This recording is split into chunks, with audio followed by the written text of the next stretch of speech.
Happy holidays. We are here at the Magic Kingdom. It is the Monday after Christmas, and what should be a busy Christmas week. We're here in front of the train station, which you'll see has been completely draped for rehab in preparation for the park's 50th anniversary. So let's go on in. We have so much to talk about, so much to see. So let's give you the rundown this morning of what's happening. We're gonna head down Main Street, and you can check us out on both YouTube for this video as well as the podcast if you're just listening. Either way, I'll give you the narrative of what's happening today. So this is the busiest week of the year for Walt Disney World. And this park, by the way, you can see the train station and scaffolding on the other side, again, being prepared for the 50th anniversary. And we're here with it's Christmas time, and of course the Christmas tree is up and going, and there are the toy soldiers, the candy cane, and it's looking festive and holiday-like as it does every time this year during the holiday season. This is usually the busiest week of Walt Disney World, and this is probably going to be the busiest week that the Magic Kingdom, well, or any Walt Disney World park has had since reopening in July. It is 8:10. The park officially opened at 8 o'clock this morning, which means Main Street probably opened at somewhere between 7 and 7:30. I'm just walking into the park. You can get a sense of the crowds. There is a full stream of people heading into the park and getting ready to enjoy the day. So 8 o'clock openings are, honestly, in the holiday season, it's not unlikely for them to open officially at 7 a.m. Definitely 8 a.m. is not a surprise now. The question of the day is, what is the capacity of the park going to be? The last official declaration Disney has made is that it's going to be at 35%. The governor allows them to go to 100% if they would, and they don't have to tell anyone if they move it up and down. That said and done, I don't think they have. But you have to understand that the number of people in the park and the percentage capacity are two different things. For instance, the fact that you open at 8 a.m. instead of 9 a.m. allows you to increase that percentage capacity, allowing more people into the park. So it's an interesting situation that we're going to see play out here as we see the day begin to unfold. I was parked in Peter Pan, which is one of the secondary parking lots in the main parking experience. By the way, Starbucks has not yet formed a huge long line for the day. Should have gotten my hot chocolate now. But, and while this crowd looks full right now, understand this is not as full as it would be in a typical holiday season. And you'll see as we go into our first land, Adventureland, that is just the case. It is not that. It'll look pretty empty, but it is kind of emptier in the lands early in the morning on days like this. So we're gonna see kind of what the guest flow is, how they are accommodating guests during this time to make this park experience a reality for folks. Some restaurants, such as the Crystal Palace up ahead, have opened. Tomorrowland Terrace has opened up seasonally.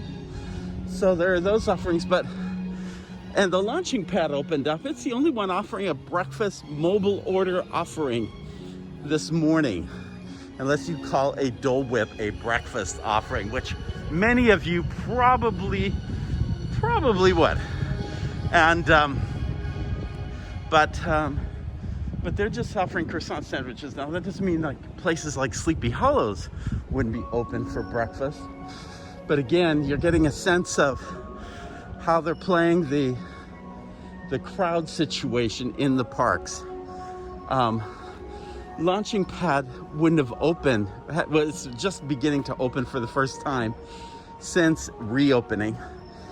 It's not a large employee cast member space behind the area, so it's difficult to provide that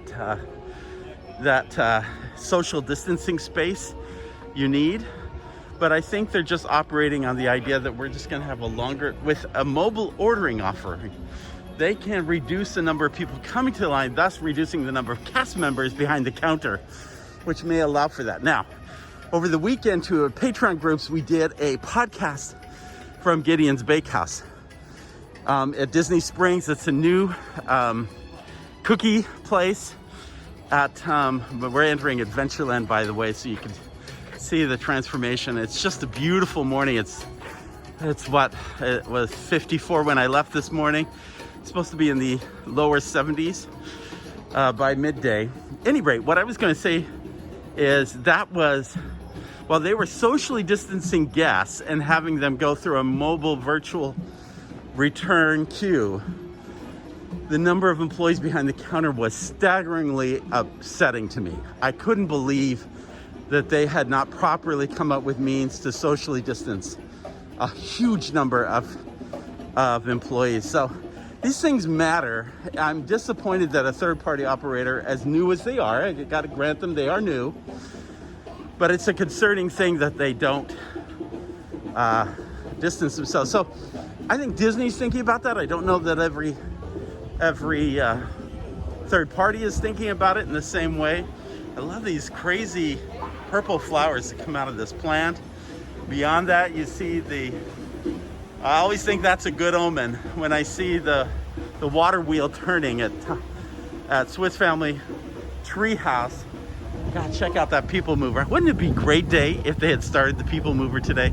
That's probably not likely, but you can't blame me for hoping that.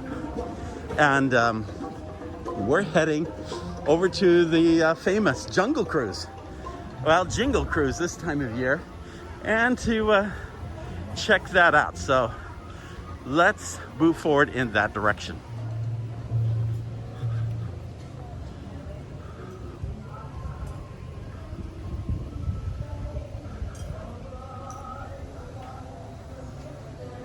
Which part do you think they like? Dark meat, light meat, dark meat, light meat, dark meat, light meat, dark meat, light meat, dark meat, light meat, dark meat, light meat, dark meat, light meat, tail? Oh, I am not a geography major, but I'm pretty sure that's the North Pole. Is that the North Pole right there? No. Oh. Shows a rhino, right? You know, I told them not to give him a birthday. We're here in Liberty Square at the market here, and it's an empty moment because you see there are no guests in the seating area, which has recently been rebuilt to kind of wall off guests who were kind of passing through the seating area to get from one place to the other, and it's given a lot more umbrellas. It's given a more dedicated space. It's I love the centerpiece, which is really a stand-up eating area if you want to just get a bite while you're just stand while you're getting a bite really quick. But it's a great little add-on. Now, mind you, originally there was supposed to be buildings where we stand. That would have been cooler. And that's another conversation for another day, but but that never did happen. And here we are today. Let's move on to Fantasyland. Last time I came through here, they were using the Harbor House, and they are doing that this morning. They're using the Harbor House as a standby queue, which is nice because you get to be indoors for a minute. By the way, there's the Haunted Mansion if you need that Haunted Mansion moment right there. But here at Harbor House, guests waiting for Peter Pan are actually weaving their way through a portion of the Harbor House here. And what's very humorous, I mentioned this the other day in the Studios podcast, that they've taken the menu for Harbor House and they've actually moved that on over to the Tomorrowland Terrace. You can see them coming out the other side of the Harbor House here. So kind of a humorous little, but yeah, good to use your facilities and maximize what you can. Now, last time we did a podcast here, there was a major facade put over It's a Small World while they redid the front of this. It's now taken out, and I gotta tell you, it looks better than it has looked in years. They have given it a much better color palette, Before they had some light pinks, very light pinks and whites. Cool colors. These are much more fuller colors. They tend to match more of what you see on the Peter Pan side of the house. I love the new look, and it's the best I've seen in years. So it's a very inviting look, and you see a couple of different kinds of greens. You see some beautiful kind of a plum color around the main standby entrance, some soft blues and some darker blues, some purples. It is a beautiful paint job done on It's a Small World. And yes, I notice these things because they drive me crazy. Also the gold trim on all the turrets, beautifully touched up. And this is looking like a beautiful attraction. And kudos to those who wisely chose better colors for this area. We are coming into the courtyard of Fantasyland, and guests are coming. We got bright sunlight, thankfully, on us, and the temperatures are beginning to warm up. We're gonna kind of move around this and go over to the Fantasyland Forest, check out some things going on over there. Look at this really nice touch they've done for the holidays. They've taken Cinderella's golden carriage. You can't go up in it, but you can stand in front of it for a photo, and it looks even more beautiful at night. They've added a dedicated, good morning myself, dedicated photo pass person, and it's just a nice touch for the holidays. Got a standby queue over here, and love that. Always love the little critters on the archway as we go into Fantasyland Forest. Let's head on in there. Here's an attraction that's still a casualty of COVID, Enchanted Tales with Belle. And it's really a cute little attraction, but because of the intimacy of the experience, it's just not possible right now to provide that experience. And right now I find this really interesting because the gates to be our guests are closed. I guess they did not do a breakfast offering this morning, which I have seen them do in a different day. But that gives me a chance to go over the bridge, check out the beautiful waterfall here as it cascades down the mountainside. This is some of the best parts. I love the gargoyles that line up along the trench, and then we come up to the mountain and the gates here. We see the mosaic mural behind it. Great, it's a great entry area into the attraction. I am long overdue for visiting this experience again. And I realized a couple of my daughters have actually never done it. So I gotta sign them up, get in here for a meal. And sometimes you can actually get in on a good day. On a soft day, you can actually look under reservations. And sometimes they'll have meals open up or reservations open up in the moment. And so if you're in the park and you don't have a reservation, you might just check that feature under the reservations, because that might give you an opportunity you didn't know you had before. I'm 10 minutes into a queue in front of Gaston's Tavern. They have this holiday macaroon Christmas tree, and yes, I am stopping for it. So we'll check that out in just a moment after we get through the queue. All right, I just tried Belle's, I think it's called Belle's Magical Christmas Tree here at Gaston's. And honestly, I don't go to Gaston's very often because I'm not big on their cinnamon roll. You may love their cinnamon roll. I know there is a group of people who love the cinnamon roll. I'm not a big fan of it, and the pork shank doesn't attract me at all, but I've forgotten all the wonderful little details inside that restaurant. And make sure you check it out next time you have a look. Now, I compare macarons to the one at Jolly Holiday Bakery at Disneyland, that raspberry macaron, and I actually got an unofficial cookbook this Christmas with the recipe for this. I don't know that I've got the courage to try it out, but at any rate, long story short, that is the best macaron I've ever had on Disney property. I'm hard pressed to remember anybody at Walt Disney World serving a macaron, so the fact that they did this one made it all the more magical. Maybe not quite with the raspberry. I like the raspberries in the raspberry macaroon over at Jolly Holiday, but this one was still great, and it was a delicious little offering. We're actually going inside the gift shop, and somebody's excited to see us. Ah, we have arrived. Yay! Good to be here. You haven't been open that long, have you? It's only been a month or so? About a month? Yeah. All right, we're glad you're here. So, a lot of princess stuff. Remember when this opened, this was predominantly all Belle stuff, and there is some stuff right up front that is Belle. It's gone into a larger princess nook with even some plush and toys and games and so forth. So it's changed out, but that's not surprising given how things have been changing lately. Let's head past the Little Mermaid attraction, which is beginning to gather. We're beginning to see some crowds gathering as we walk along here. We'll move on to Storybook Circus and check out what's going on over there, especially with construction on the infamous Tron.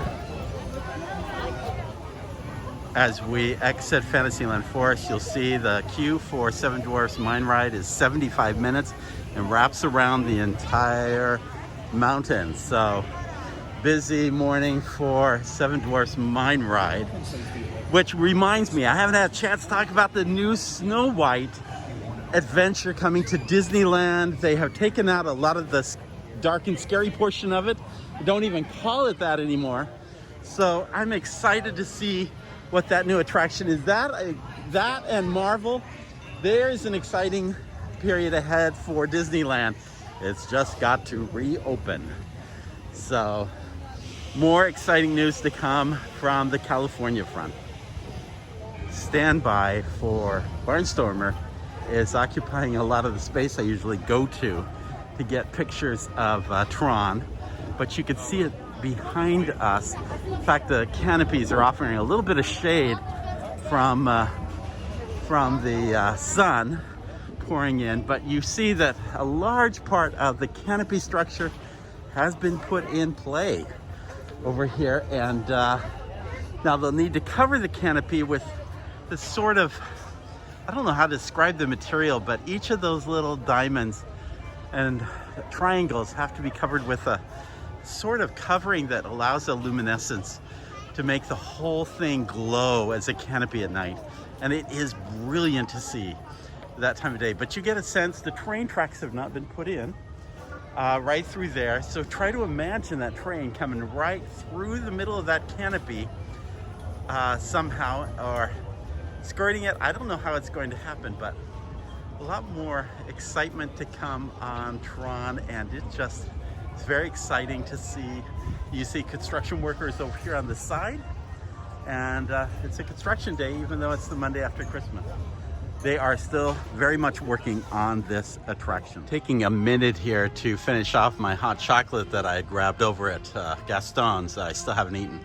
And I'm in this little corner of Storybook Circus. It's one of the far corners of the Magic Kingdom. And I'm just noticing what's happening and what's not happening in this little corner.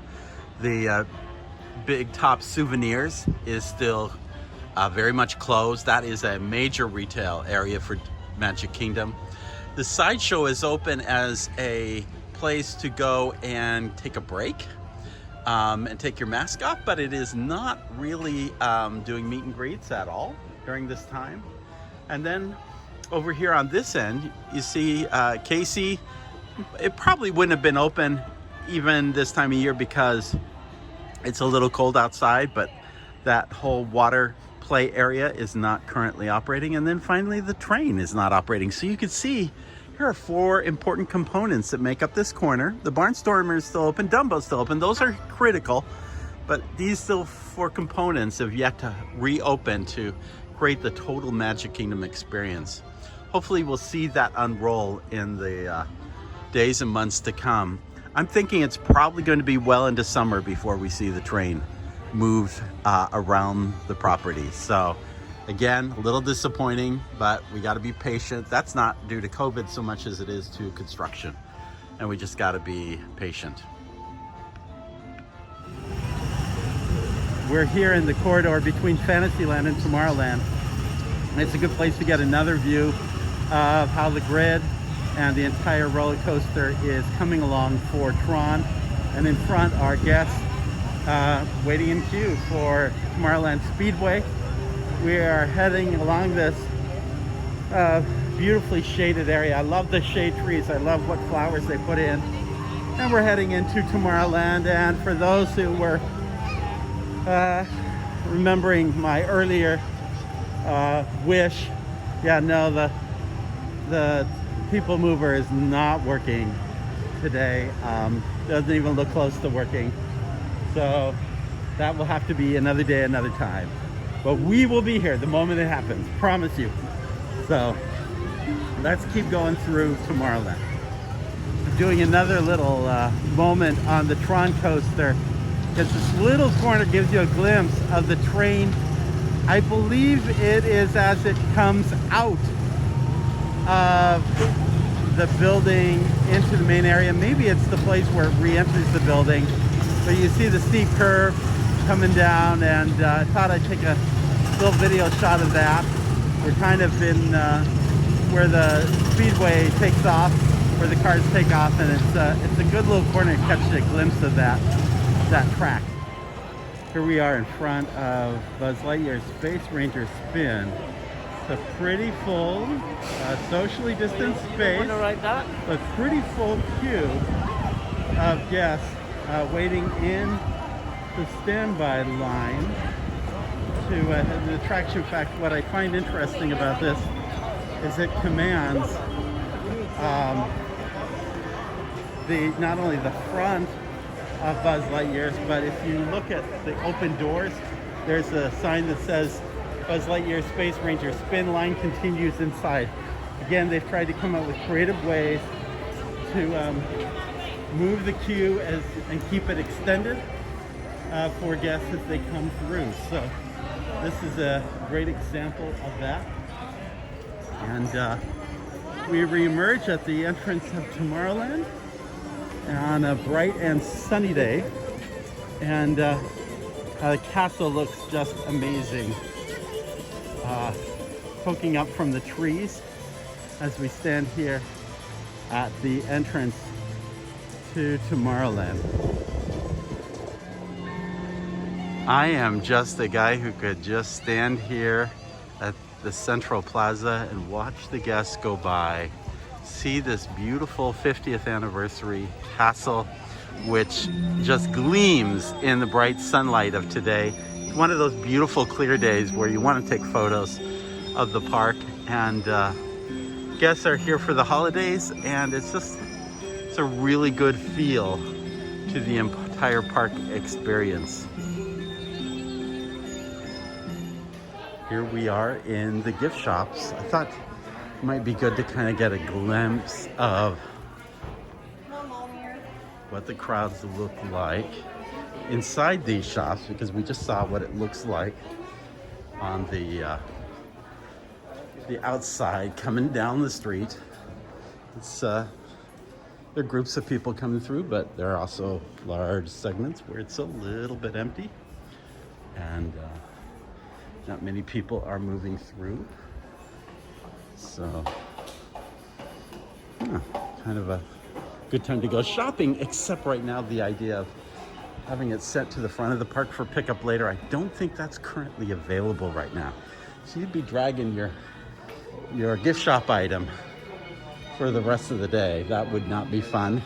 Got the Jungle Cruise game for Christmas. We haven't yet checked it out. Kind of curious as to what that's going to be like. And oh, look, some merchandise related to the new Soul film that came out on the Christmas, and including a cat plush and that's a beautiful Christmas ornament. Love that. Also, little souls in a basket, I guess is the best way to put that down there. So there's actually a good little array of stuff related to that film. Not sure if you've seen it, not sure if you liked it. I have mixed feelings. I think I need to see it another time before I can really rate it as being really good or really bad or anything. Right now I'm just kind of in the middle place on it. I think I need to appreciate it, study it more to appreciate it. Definitely a more adult film, like others have said, but still, yeah, kind of interesting, cool. And we go into the cinema, and again, kind of a quiet little place. A couple of people inside, but it's pretty quiet in here, as it is in the jewelry shop next door. I love the look of this shop and the contrast with the Pandora next door. So very nice, but it's very quiet for a day after Christmas. And then we'll come over here to the confectionery. A few more people in here, but nobody's in line to get anything at the counter.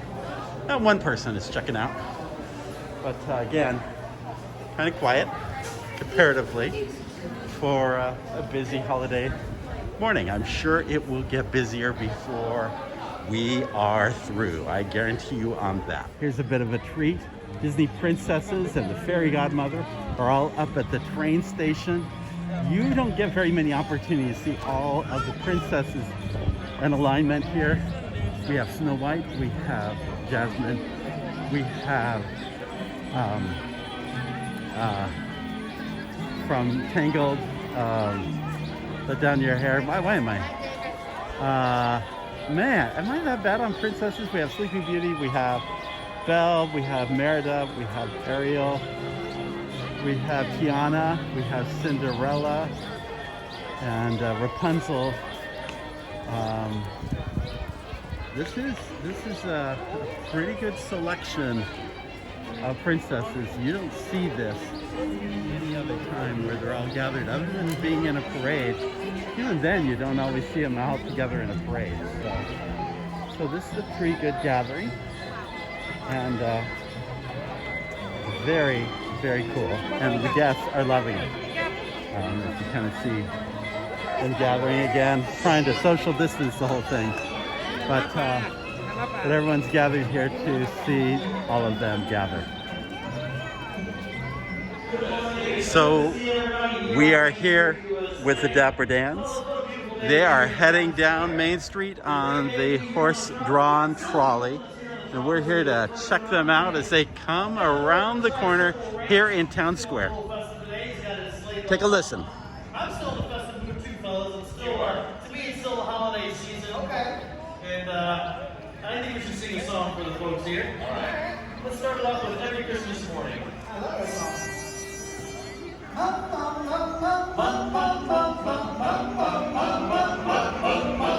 Ting-a-ling-a-ling, neat sleigh bells. Ting-a-ling-a-ling, neat snow.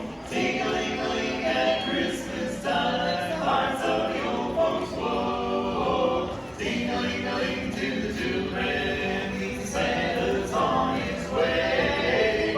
Ting-a-ling-a-ling, that I love best are the bells on Christmas Day. Bum-giddy-bum. Every Christmas morning I get the same old thrill, and every Christmas morning I hope I always will.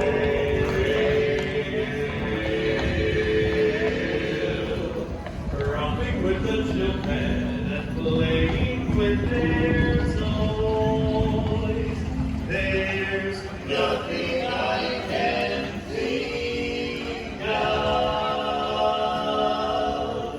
that gives me so much joy. Oh, ting-a-ling-a-ling, neat sleigh bells, ting-a-ling-a-ling, neat snow, ting-a-ling-a-ling at Christmas time, hearts of the old folks glow. Well, there's the Dapper Dans, bringing a little Christmas cheer on the horse-drawn trolley, and I think this is a really good place to come to a conclusion of our little tour around the park during this festive holiday season, see what the crowds are like. I'm as excited because the next time I'll be here will be, well, I think the next time I'll be here will be during a time period when the parks are going to be such that you can park hop.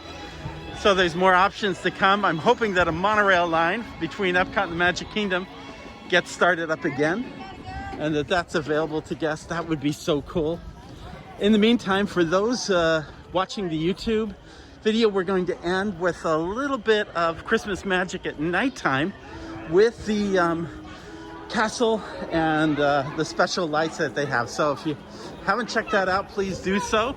And for the rest of you, we hope you are having a great holiday season and holiday week. We will be back with more podcasts and more YouTube video in the days to come. Happy holidays, and in the words of Sinbad's Storybook Voyage, always follow the compass of your heart. Have a merry, merry holiday.